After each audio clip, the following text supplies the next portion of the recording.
To continue our media availability this morning, we've now been joined by Kyle Larson, driver of the number 42 Target Chevrolet. And Kyle, a solid run for your team last week at Bristol. Talk about coming to Richmond this weekend, back-to-back short tracks, and just the team's mindset heading into tomorrow night's race. Yeah, it was nice to have a good run last week. We needed that. Felt like last week was about the first time all season where we had a race where we didn't have any issues, and so yeah, it helps. Confidence for sure. And then, now coming to Richmond, it's not a track where I typically run very well at least in the race. So we'll work on it quite a bit. We came here and tested a couple weeks ago and got better, but still we're struggling a little bit. So we'll have to battle pretty hard here in practice and try and get the Target Chevy running good. So looking forward to hopefully get the race in tomorrow night and can relax at home on Sunday. All right, we'll go ahead and open questions for Kyle. If you have one, please state your name and affiliation, and we're going to start here with, okay, go ahead, and we'll come up front to Jeff and then go to Stan. Well, Michael Phillips with the Times-Dispatch. When you were here, it was kind of cold and rainy, and that's what's forecast for tomorrow. You take anything out of that testing that could help you out tomorrow in similar conditions? Yeah, I think it was it was pretty cloudy all day long. So yeah, if the more consistent it stays to how the test was, the better off it probably be for us. But I don't know. It's nice racing with cool weather because it doesn't get hot in the cars. So I think all of us drivers like that. All right, we'll come up to Jeff. Jeff Glove from USA Today. First of all, what was the tire fall off like when you were here for the test? It seems like in Nationwide or Xfinity practice, it's pretty significant. Yeah, it's always pretty significant here at Richmond. It was probably 2.5 seconds, I think, over a course of a not even a full run.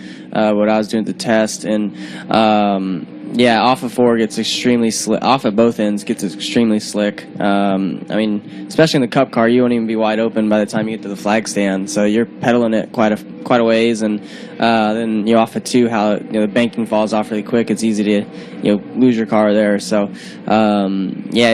this track is it's fun because the tire fall off is so much. So with tracks like that or races like that, when that kind of stuff is happening, does that favor like veteran drivers because they have more experience taking care of their stuff on a longer run, or do you not view it that way? I definitely think it probably helps veterans. I think it helps them for even in practice. They kind of understand what they need to do to the race car to make it good throughout a course of a run, and, as well as taking care of it during the race throughout a run. Where I feel like for whatever reason I'm here, or I'm good here on short runs and not good on long runs. Where mile and a half and stuff, I'm really good on long runs and not very good on short runs. So that's something I need to work on for Richmond and get better at. But felt like we did an okay job the last race here. Just got to get better. All right, we're going to go to Stan and then Holly Kane, please. Stan Creekmore with RPMTonight.com. Kind of along that same basis. What about this track is the biggest struggle for you, and is there any experience at any other track that you think would help you here? There's a lot of stuff I struggle at, but probably committing to one line or figuring out a line that works for me. I don't know. It seems like as the tire, like late in a run, like I said, I struggle quite a bit and fall back. But I don't know. I guess Phoenix or something would be the closest, most similar track to Richmond that we go to. Braking into turn 1 here is really tough because you're turning and braking, and it's easy to get loose into turn 1 and turn 3. There's just this track's pretty simple looking, from your guys' seat, but behind the wheel, it's really tough, at least for me, anyways. Holly, go ahead. Hey, Holly Kane, NASCAR.com. Kyle, last year you did start on the front row here. Didn't didn't exactly turn out the way you wanted on the first lap, I know. But this is a place where drivers have gotten a lot of first-time wins. Tony, Casey, both got their first wins. What is it about this track that you think perhaps lends that to that? And does that give you any more confidence? You also come from a similar background. Both of those guys did. Yeah, I don't know what it is about this place where produces first-time winners, especially first-time sprint car winners. I haven't felt like this will be a track where I get my first win at. So I don't know. I probably should talk to them and figure out what I need to do to get better. But yeah, I mean, this is our next racetrack, so it'd be nice to get a first win here. But I don't know if I'm capable of getting that done yet.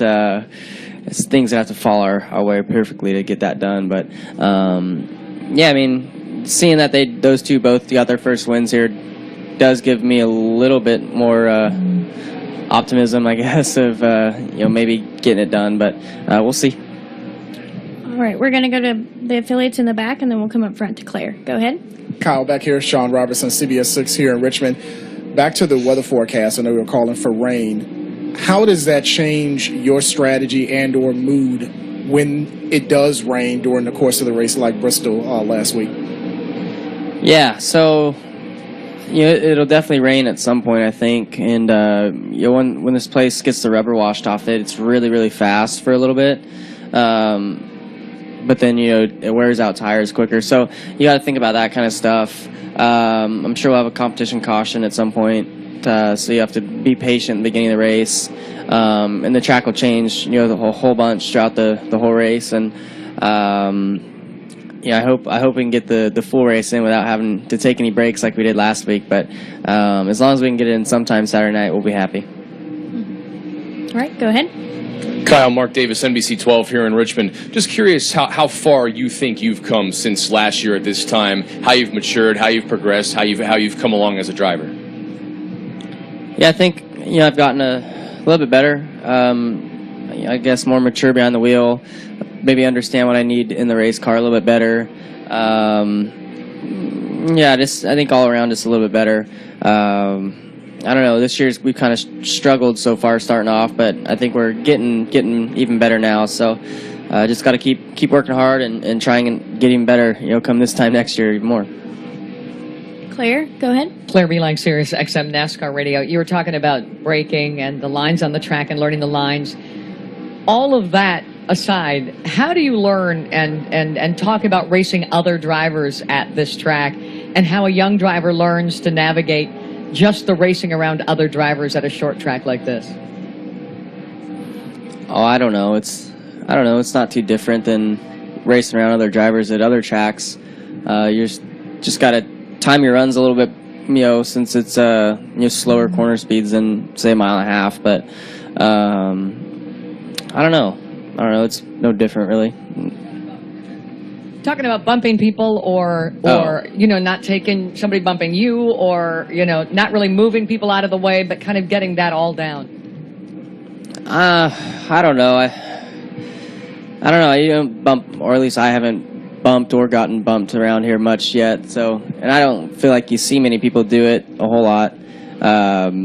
Maybe towards the end of the race it happens, but it's not like a Martinsville or anything like that. All right, we're going to go to the back to Tyler, please.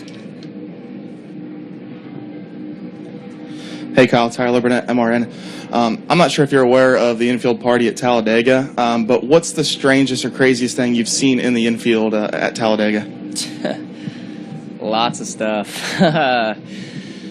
Oh, man, it's pretty crazy in the infield there. We did that party on the boulevard or whatever it's called last year, and at the end of it they had the costume contest and then the Jello relay race or whatever it was, and I think this year it's like barbecue sauce wrestling or something like that. So there's some crazy stuff, and then you go down the boulevard and you see some interesting things from adults. So it's pretty fun to just go cruise up and down the boulevard, take an hour out of your night and just cruise up and down there and see some things that you don't get to see all year long except for at that racetrack. All right, we'll take one final question for Kyle. Go ahead. Yeah, Marty O'Brien with the Daily Press. Just wanted to ask you, the stretch you had at the start of the chase last year, what did that do for your confidence and for you as a driver? But also, how much pressure did that put on you, and how much do you think about trying to get that first win? It was nice to, how we ran in the chase last year, and definitely gave our team a lot of confidence going into the season. So that's why I think we've been a little bit disappointed in the way we've started off the year, just because of how well we ended. But we know our team's capable of running at that level, so we just got to get back to that. And the more we run up front, the more opportunities we'll have to get a win, and those wins will start happening. If we just continue to run up front. So got to get a little bit more speed in our car and do a better job throughout the race as a team, and we should hopefully get that first win soon. All right, Kyle, we appreciate your time today, and we wish you best of luck this weekend.